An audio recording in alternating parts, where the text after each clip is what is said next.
வணக்கம். என்னோட பேர் ஷாந்தி லக்ஷ்மி. நான் வந்து ஒரு கவுன்சிலிங் சைக்காலஜிஸ்ட் அண்ட் சைக்கோதெரபிஸ்ட். இந்த சேனலில் வந்து நம்ம முழுக்க முழுக்க மனநலம் சம்மந்தப்பட்ட விஷயங்களை பற்றி பேசலான்ட்டு இருக்கோங்க. ஸோ இதில் பார்த்தீங்கன்னா மனநலம் அப்படின்னா என்னங்க? இந்த மனநலம் அப்படிங்கிறது வந்து WHO, that is world health organisation அழகாக டிஃபைன் பண்ணியிருக்காங்க. அதாவது நம்மளுடைய டே டு டே லைஃப்பில் நம்ம பார்க்கக்கூடிய ஸ்ட்ரெஸ்ஸுகள், நமக்கு வரக்கூடிய அந்த டென்ஷன்ஸு, இதெல்லாம் நம்மளால் ஹேண்டில் பண்ணக்கூடிய அளவுக்கு கெப்பாசிட்டி இருக்கணும். முதல்ல நம்மளுடைய திறன்களை நம்ம வந்து புரிஞ்சுக்கணும். என்னால் இதெல்லாம் பண்ண முடியும் அப்படிங்கிற அந்த திறன்களை புரிஞ்சுக்கக்கூடிய தன்மை நம்ம வாழற சொசைட்டியில் நம்மளால் முடிஞ்ச ஒரு உதவிகளை, கான்ட்ரிபியூஷனை இந்த ஒரு கம்யூனிட்டிக்கு நம்மளால் கொடுக்க முடியும் அப்படிங்கிற அந்த ஒரு தன்மையை இதெல்லாம் கரெக்டாக சேர்ந்து இருக்கிறதாங்க நல்ல ஒரு மென்டல் ஹெல்த் அப்படிங்கிறத சொல்லியிருக்காங்க WHO. இப்போது இந்த மென்டல் ஹெல்த்துக்கு இப்போ எல்லா மென்டல் டிஸார்டர்ஸ் நம்ம பார்க்குறோம். ஆன்சைட்டி, டிப்ரெஷன், அது இதுன்னு எக்கச்சக்கமான மென்டல் டிஸார்டர்ஸ் இருக்குது.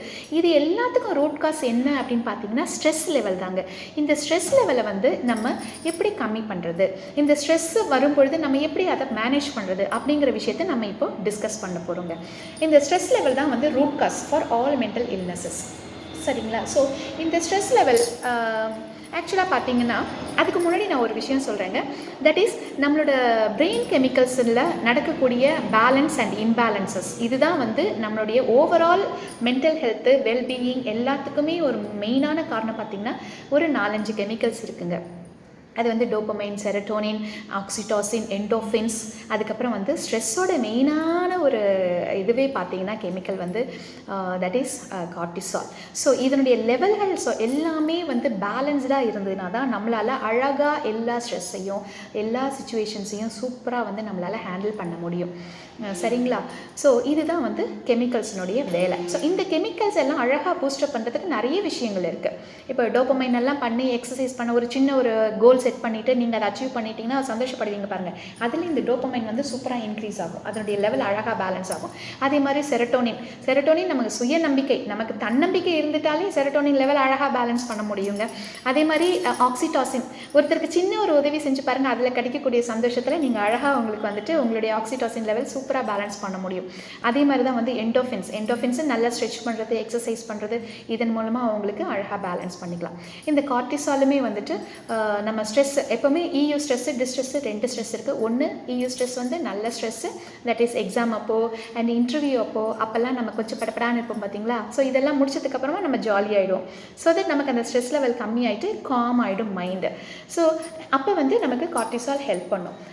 இந்த கார்டிசால் லெவல் மெயின்டைன் ஆகணும் அப்படின்னா நம்மளுடைய ஸ்ட்ரெஸ் லெவல் பார்த்தீங்கன்னா ஒரு ஸ்ட்ரெஸ் ஆகிட்டு அழகாக ரிலாக்ஸ் ஆகிடணும். ரிலாக்ஸ் ஆச்சுன்னா தான் உங்களுக்கு அந்த பேலன்ஸ் பண்ண முடியும். இல்லைன்னு வச்சுக்கோங்களேன், அது அப்படியே இருந்துக்கிட்டே இருக்கும். அது ரொம்ப ஜாஸ்தியாகிடும், இல்லை ரொம்ப கம்மியாகிடும். அப்படி இம்பேலன்ஸ்டாக இருக்கும்பொழுது தான் நம்மளால் கண்ட்ரோல் பண்ண முடியாத ஆகிடுறது. சரி, ஓகே. இப்போ இந்த ஸ்ட்ரெஸ்ஸை வந்து எப்படி அழகாக மேனேஜ் பண்ணலாம் அப்படிங்கிறத உங்களுக்கு நான் சொல்கிறேங்க. That is simple. நம்ம வந்து ஸ்டார்ட் பண்ணுறது எக்ஸசைஸ்லேருந்து ஸ்டார்ட் பண்ணலாம். ஒரு சின்ன எக்ஸசைஸ் ஏதாவது ஒன்று நீங்கள் வழக்கமாக பண்ணுறத எப்போவுமே ரெகுலராக பண்ணுற மாதிரி வழக்கப்படுத்திக்கோங்க. அதுக்கப்புறம் வந்து உங்களோட மசில் ரிலாக்ஸேஷன்னா ரொம்ப ஸ்ட்ரெஸ்ஸாக இருக்குப்பா அப்படின்னா அழகாக போயிட்டு நல்ல சுடு தண்ணி வச்சு சூப்பராக குளிங்க. நல்லா உங்களுக்கு வந்து மசில் ரிலாக்ஸ்டாக ஃபீல் பண்ணுவீங்க. அதே மாதிரி என்ன பண்ணுங்கள், நல்ல ஒரு எக்ஸசைஸ் பண்ணுங்கள், ஸ்ட்ரெச் அவுட் பண்ணுங்கள், மெடிடேட் பண்ணுங்கள். இந்த மாதிரிலாம் பண்ணும்பொழுது உங்களுக்கு அழகாக ரிலாக்ஸ்டாக ஃபீல் பண்ணுவீங்க. அதுக்கப்புறம்னா டீப் ப்ரீத்திங், அதாவது மூச்சு பயிற்சி. நல்ல மூச்சை உள்ளே இழுக்கணும், நல்ல வெளியில் விடணும். சரிங்களா? அந்த மாதிரி மூச்சு பயிற்சி ஒரு 5 to 10 minutes பண்ணிங்கனாலே போதும். இந்த மூச்சை உள்ளே இழுக்கும்போது இதில் ஒரு குட்டி டெக்னிக் நான் உங்களுக்கு சொல்கிறேன். இது வந்து நான் ப்ராக்டிஸ் பண்ணுவேன், ஆனால் நிறைய பேருக்கு நான் சொல்லவும் செய்வேன். அதை உங்களுக்கு சொல்கிறேன். மூச்சை உள்ளே இழுக்கும்போது எனக்கு பிடிச்ச நல்ல விஷயங்களை எல்லாம் நான் வந்து எடுத்துக்குவேன். வெளியில் விடும்பொழுது எனக்கு தேவையில்லாத விஷயங்கள், ஒரு நெகட்டிவான விஷயங்கள், அதெல்லாம் வெளியில் விட்டுடுவேன். So that I am filling myself with full positive விஷயங்களை நான் உள்ளே எடுத்துக்கிறேன், நெகட்டிவ்ஸை வெளியில் விடுறேன். இந்த மாதிரி பண்ணுங்கள், சூப்பராக இருக்கும். அப்புறம் பார்த்திங்கன்னா நம்ம நல்லா சாப்பிடணுங்க. நல்ல ஃபுட்டு, நல்ல பேலன்ஸ்டு ஃபுட்டு. அதில் வந்து கார்போஹைட்ரேட்ஸ், மினரல்ஸ், ப்ரோட்டீன்ஸ் எல்லாமே இருக்க மாதிரி பார்த்துக்கோங்க. நல்ல வெஜிடபிள்ஸ் நிறைய எடுத்துக்கோங்க, ஃப்ரூட்ஸ் நிறைய சாப்பிடலாம். அதே மாதிரி பிரேக் டவுன் பண்ணிக்கோங்க. உங்களுடைய வேலைகள் நிறைய இருக்கும், அதை குட்டி குட்டியாக பண்ணிக்கோங்க. நல்லா ஆர்கனைஸ்டாக பண்ணிக்கோங்க. இப்போ ஒரு 100 மெயில் இருக்குதுன்னு வச்சுக்கோங்களேன், எல்லா மெயிலும் அட் அ டைமில் உட்காந்து நம்மளால் ரிப்ளை பண்ண முடியாது. That is not possible.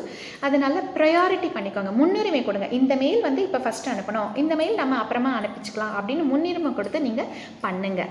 அதுக்கப்புறம் பார்த்தீங்கன்னா கொஞ்சம் பிரேக் எடுத்துக்கோங்க. எப்போவுமே ஹரிபரியாக ஓடிட்டுருக்கிற இடத்துல கொஞ்சம் பிரேக் எடுத்துகிட்டு நிறுத்தி நிதானமாக ஒரு வேலையை செய்யறதுக்கு பழகிக்கோங்க. அதே நேரத்தில் பொறுமையாக பண்ணும்பொழுது ஸ்பீடும் ஜாஸ்தியாக இருக்கும், அழகாக பர்ஃபெக்டாகவும் நம்ம முடிப்போம். எப்போவுமே வந்துட்டு அதையும் நீங்கள் பார்த்துக்கணும். மீ டைம் எடுத்துக்கோங்க. மீ டைம்னா எனக்கு நானாக 24 ஹவர்ஸில் அட்லீஸ்ட் ஒரு 10 நிமிஷம் எனக்காக நான் எடுத்துக்கிறேன்ப்பா, அது அந்த நேரத்தில் என்னை யாரும் டிஸ்டர்ப் பண்ணாதீங்கன்னு சொல்லிட்டு ஒரு இடத்துல நீங்கள் மீ டைமுக்கு ஒரு ஸ்பெஷலாக ஒரு இடமே வச்சுக்கோங்க. அது இன்னும் ரொம்ப நல்லது. அந்த இடத்துல உட்காந்தேன்னா நான் நிம்மதியாக இருக்கேன், நான் வந்து பீஸ் ஆஃப் மைண்டோடு இருக்கேன், நான் வந்து காமாக குவைட்டாக இருக்கேன். அந்த நேரத்தில் என்னை பற்றி நான் புரிஞ்சுக்கிறதுக்கு உண்டான ஒரு டைம் அது. இதை வந்து கண்டிப்பாக ரெகுலராகவே ஃபாலோ பண்ணுங்கள். ரொம்ப நல்ல எஃபெக்ட் உங்களுக்கு அது கொடுக்கும். அதுக்கப்புறம் பார்த்தீங்கன்னா ஹாபீஸ், ஏதாவது ஒரு என்ன சொல்கிறது, ஒரு பேஷனுக்காக பண்ணுறது, எழுதுறது, படிக்கிறது, விளையாடுறது, டென்னிஸ் விளையாடுறது, கோல்ஃப் விளையாடுறது, அந்த மாதிரி ஏதாச்சும், இல்லை கிரிக்கெட் விளையாடுறது, அதே மாதிரி டான்ஸ் பண்ணுறது, இதெல்லாமே வந்து நல்ல ஒரு ஹாபீஸுங்க. இதில் ஏதாவது ஒன்று வந்து வழக்கப்படுது. ஒன்றும் இல்லை, டிவி பார்க்குறது, இல்லை படம் பார்க்குறது, இதெல்லாமே கூட ஒரு ஹாபி தாங்க. அது மாதிரி ஏதாவது ட்ரை பண்ணுறதுக்கு முயற்சி செய்யுங்க அட்லீஸ்ட். அதுக்கப்புறம் நமக்கு இந்த உலகத்தில் பார்த்தீங்கன்னா யாரை பிடிக்கும் அப்படின்னெல்லாம் கேட்போம். ஆனால் எல்லாத்தையும் விட நமக்கு நம்மளை ரொம்ப பிடிக்கணுங்க. ஏன்னா நம்மளை மாதிரி நம்மளை லவ் பண்ணுறதுக்கு யாராலையுமே முடியாது. ஸோ அதை வந்து புரிஞ்சுக்கோங்க. புரிஞ்சுட்டு உங்களை நீங்களே லைக் பண்ணுங்கள் அண்ட் லவ் பண்ணுங்கள். அப்போ இன்னும் பாருங்களேன், உங்களுக்கு எவ்வளோ எனர்ஜி கிடைக்குது அப்படின்னு சொல்லிட்டு பாருங்கள். ரொம்ப சூப்பராக இருக்கும். அந்த ஒரு ஃபீல் வந்து நல்லா இருக்கும். அதே மாதிரி சில விஷயங்கள் நம்மளால் கண்ட்ரோல் பண்ண முடியுங்க. நம்ம கை மீறி போகிற விஷயங்களை நம்மளால் கண்ட்ரோல் பண்ண முடியாது. அப்படி என்னால் அதை கண்ட்ரோல் பண்ண முடியலன்னு சொல்லிட்டு ப்ளீஸ் தயவு செஞ்சு ஃபீல் பண்ணாதீங்க. நம்ம கண்ட்ரோலில் இருக்கிற விஷயங்களை நம்ம கண்ட்ரோல் பண்ணிக்கலாம். நம்ம கை மீறின விஷயங்களை நம்மளால் எதுவும் செய்ய முடியாது. ஸோ அதை விட்டுடுங்க, சரிங்களா? அதே மாதிரி எந்த விஷயம் செய்யும்பொழுது எனக்கு என்ன விஷயத்தினால நான் ஸ்ட்ரெஸ் ஆகிறேன் அப்படின்னு ஒரு தோணல் உங்களுக்கு வருதுன்னா ப்ளீஸ் எழுதுங்க. 1 2 3 இந்த விஷயத்துக்கு நான் டென்ஷன் ஆகிறேன், இந்த விஷயத்துக்கு நான் டென்ஷன் ஆகிறேன் அப்படின்னு சொல்லிட்டு எழுதுங்க. ஸோ அது எப்படி நம்ம அவாய்ட் பண்ணலாம் அப்படிங்கிறத நம்ம உட்காந்து கொஞ்சம் யோசித்தோமானாலே, பொறுமையாக நம்ம யோசித்தோமானாலே நிறைய விஷயங்களுக்கு நமக்கு சொல்யூஷன்ஸ் கிடைக்கும். எப்போவுமே நம்மளோட முகத்தில் ஸ்மைல் இருக்கிற மாதிரி பார்த்துக்கோங்க. அதே மாதிரி முடிஞ்ச அளவுக்கு சைலண்ட்டாக மெயின்டைன் பண்ணுங்கள். எங்கே தேவையோ அங்கே மட்டும் பேசுங்க. தேவையில்லாத இடத்துல தேவையில்லாத வார்த்தைகளை பேச வேண்டாம். அமைதியாகவும் இருக்க பழகிக்கோங்க. இது எல்லாத்தையும் விட முக்கியமான விஷயங்கள் என்ன அப்படின்னு பார்த்தீங்கன்னா எதிர்பார்ப்புகள். இந்த எதிர்பார்ப்பு அப்படிங்கிற அந்த ஒரு விஷயம் நம்ம நிறைய எதிர்பார்த்து கிடைக்கலன்னா ரொம்பவே நம்ம ஏமாற்றம் அடைவோம். ஸோ எதிர்பார்ப்பை கம்மி பண்ணிக்கிட்டு நம்மளுடைய சிச்சுவேஷன் இதுதான் அப்படின்னு சொல்லி அதை நல்லா புரிஞ்சுக்கோங்க. புரிஞ்சுட்டு இதை விட பெட்டராக நான் என்ன பண்ண முடியும் அப்படிங்கிறத யோசித்து நீங்கள் செயல்படும் பொழுது கண்டிப்பாக சக்ஸஸ் உங்கள் கையில் தாங்க. அதில் எந்த விதமான சந்தேகமும் கிடையாது. அண்ட் இதெல்லாம் ஸ்ட்ரெஸ்ஸு எப்படி ஹேண்டில் பண்ணுறது, மேனேஜ் பண்ணுறதுங்கிறதெல்லாம் நான் உங்களுக்கு சொல்லியிருக்கேன். இதெல்லாம் ரொம்ப யூஸ்ஃபுல்லாக இருக்குன்னு நான் நம்புகிறேன். நெக்ஸ்ட்டு கிளிப்பிங்ஸில் நிறைய விஷயங்களை நம்ம பார்க்கலாம். அதுக்கு அடுத்தடுத்து வரக்கூடிய கிளிப்பிங்ஸில் நம்ம இதை பற்றி இன்னும் நிறைய விஷயங்களை நம்ம ஒவ்வொரு எபிசோட்லையும் நம்ம பேசிக்கலாம். சரிங்களா? வணக்கம்.